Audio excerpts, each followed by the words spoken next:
Okay, what's going on, traders? So today we are back with another video, and this time around we want to talk about, okay, so in today's lesson we want to address three questions. Okay, the first question is what the currency market is all about. Okay, second would be what does a typical currency look like, and how do you read it? Okay, what does it mean? And lastly is what is a pig? Okay, so let's go into the first question. So the first question is what the currency market is all about. So I think you probably trade Forex, you kind of know that the Forex market trades 24/5, not 7. Okay, it trades from Monday to Friday. Okay, and it's one of the biggest market. Okay, it has trillions in turnover. And the reason why it has huge turnover is because most of us use leverage. I mean, you should be using leverage because without leverage, it's very hard for you to make money. Okay, but that's a separate topic about how much leverage you use. That's a separate topic.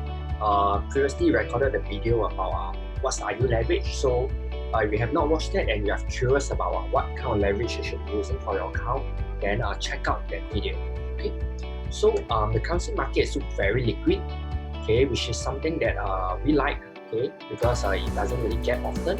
So one of the issues with trading the stock market, like you buy stocks, right, is that price opens and closes every day, it gaps, right? So sometimes even with a stop loss in play, your loss can be very big because the price get past your stop loss level. Okay, so that's not it's not very ideal in for your risk. Okay, but in Forex it's easy because it's very liquid. So that means you can get in and out easily. Okay, but the trade-off is that because it's very liquid, you can get in and out easily. It is also very volatile.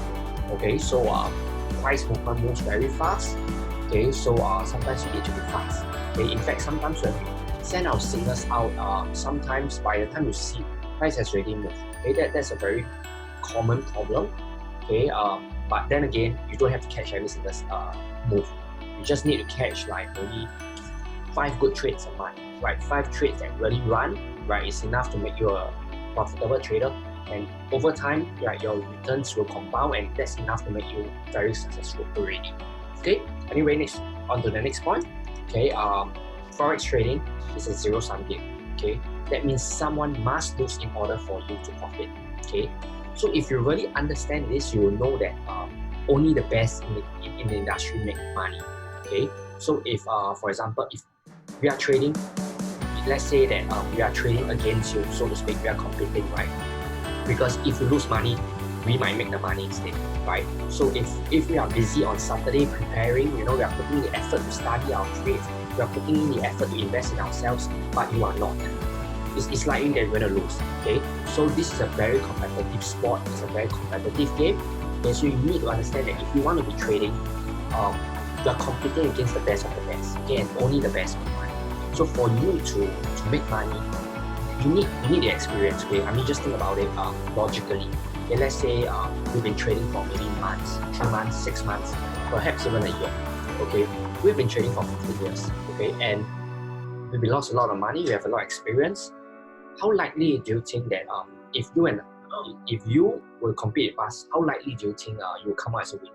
Okay, this is not to put you down, but we're just saying realistically, if you do not, if you do not have the experience and you do not put in the effort to learn, okay, it's likely that you lose money. Okay, so you must understand that this is a zero-sum game.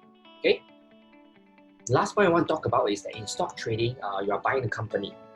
Okay, meaning that you just buying company. Basically, you exchange cash for stocks, or rather a paper that say you own a stock.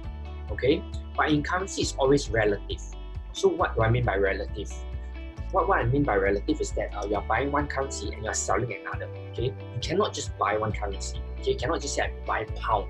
I just buy euro. That doesn't make sense, because when you buy pound, you need to give something in exchange for the pound. That is why currencies is quoted in, for example, pound USD.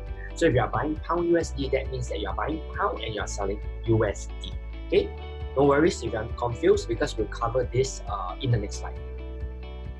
So the second question that we want to address today is what does a typical currency look like and what does it mean? Okay, so in this case we have a pound dollar. Okay, you can see over here pound/dollar. Okay, USD 1.51258. Okay, that's the price rate. Okay, so if you look on the left, pound in this case would be known as the base currency, and the USD would be known as the code currency. Okay, so if you look at for example, Aussie dollar is the same. Okay, meaning that the left, right before the slash on the left is a base currency, and on the right is a code currency. Okay, so what does this mean? Okay, this code means that when you are buying pound dollar, you are buying pound while simultaneously selling USD. Okay, because remember in a previous slide I said that in Forex we are always buying one and selling another. It's not possible to just be buying pound. Okay, so conversely, if you sell pound dollar, then you are actually selling pound while simultaneously buying USD. Okay, so in the example above, how do you read this is if you buy, okay, you have to pay 1.51258 USD to buy 1 British pound. So basically, when you buy, it's always with reference to the first currency, base currency, and it's 1.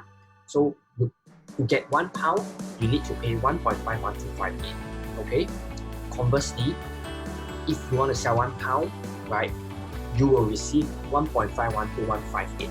Okay, that's how you read the codes. Okay. So if you are using MetaTrader like us, you will see something like this. This is called when you are executing an order.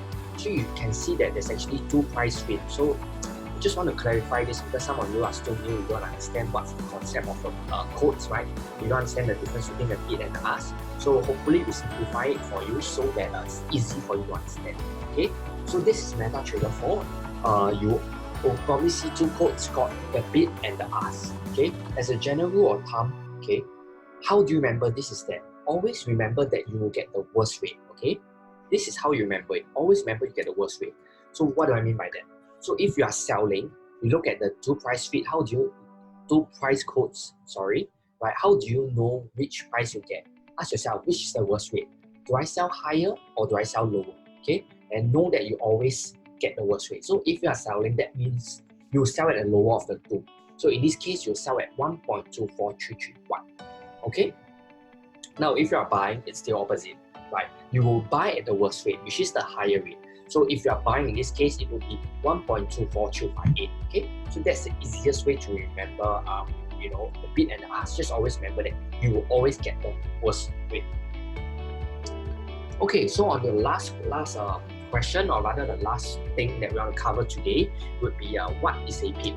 Okay, this is fundamental for you. It's very important. Okay, you must always know what a pip is. In fact, in our channel, we always say, oh, we made 20 pips, we made 40 pips. What does this mean?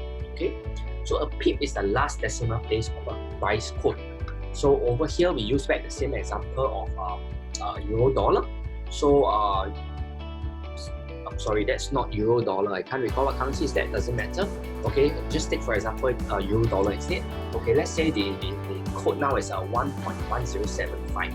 Okay, so if it changes to 1.1076, then price is set to increase by 1 pip. Okay, so you can see in this case that it's just basically a last decimal point. Okay, of course, if it went from 1.1075 to 1.1080, then that would be a 5 pips increase. I mean, it's just simple math. Okay, so just look at the last figure over here. Let me just highlight it for you. Okay.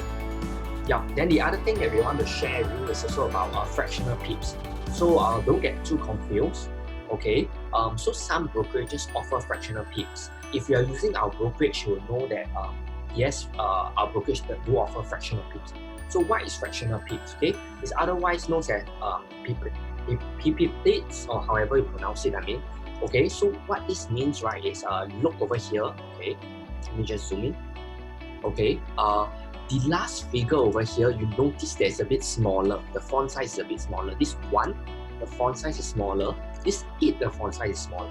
So what this is trying to tell you is that this is a fractional pip. Okay, a fractional pip is basically 1/10 of not a pip. So 1 pip is, just think of it as 1 pip is 1. A fractional pip is kind of like a 0.1 pip. Okay, why do brokerages have this? They do this so that you know, to make their price rate more competitive, right? To also have greater accuracy. Like when it comes to your take profit, it comes to your stop loss, there's more accuracy because there's additional fractional pip.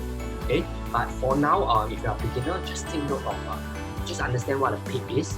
Okay, that's enough. You don't really have to bother about fractional pip, and you don't want to get you don't want to confuse you.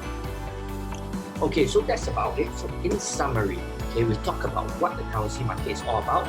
Okay, so we said there's a 24 hours market that opens Monday to Friday. There's a trillion in turnover.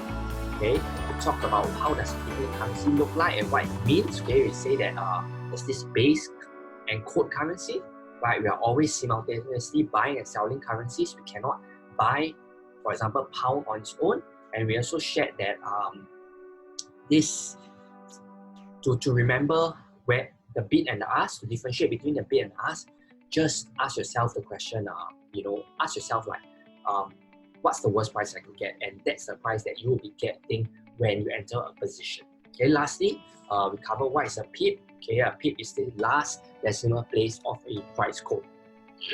Okay, so that sums up it. Let us know what you think about this lesson. Let us know what kind of basics you want us to cover, because now we'll be gearing this channel towards covering the basics, because we don't want to keep coming out content that is too advanced. Right, some of you guys, your foundation is not too strong yet, so we don't want to give you, we don't want to give you all these tricks and tips when your foundation is not built.